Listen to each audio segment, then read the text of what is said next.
আসসালামু আলাইকুম। সম্মানিত সুধী, সবাইকে আমাদের YouTube channel VAT and tax স্কুলের পক্ষ থেকে আন্তরিক শুভেচ্ছা এবং অভিনন্দন। সম্মানিত সুধী, আজকের ভিডিওতে আমরা দেখার চেষ্টা করব স্থান ও স্থাপনা ভাড়ার উপরে ভ্যাটের হার কত।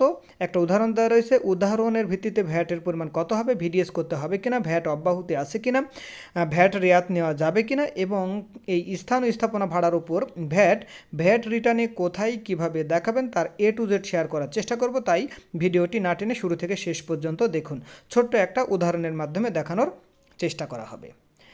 ভ্যাট প্রশ্নটি হলো, মাসিক ভাড়া 20,000 টাকা।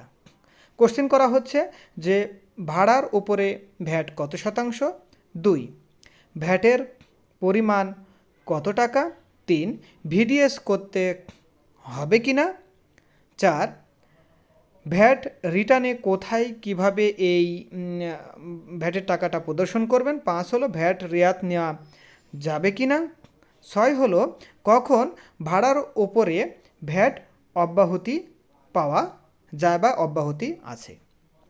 1 স্থান ও স্থাপনা ভাড়ার ওপরে ভ্যাটের হার হলো 15%। 2 উদাহরণের ভিত্তিতে যে 20,000 টাকা ভাড়া দেওয়া আছে সেই ভাড়ার উপরে ভ্যাটের পরিমাণ 3,000 টাকা এবং ভাড়ার ওপরে ভিডিএস করতে হবে না, অর্থাৎ ভাড়ার ওপরে যে ভ্যাট আসবে সেটা নিজ থেকেই পরিশোধ করে দিতে হবে। এবং এই যে ভ্যাটটা পরিশোধ করবেন সেটা চালানের মাধ্যমে পরিশোধ করবেন এবং বৃদ্ধিকারী সমন্বয় করবেন আপনার ভ্যাট রিটার্নে নোট 27 এবং যে টাকা চালানের মাধ্যমে পরিশোধ করবেন সেটা ভ্যাট রিটার্নে 58 নং নোটে অবশ্যই দেখাতে হবে।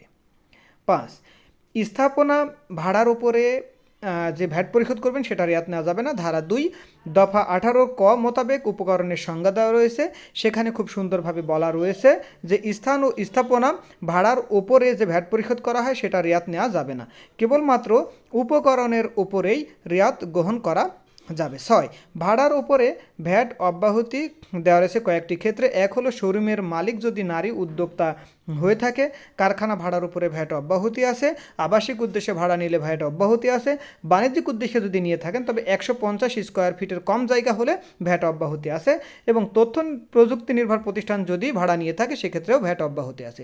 তাহলে ঠিক আছে, ধন্যবাদ সবাইকে, আসসালাম।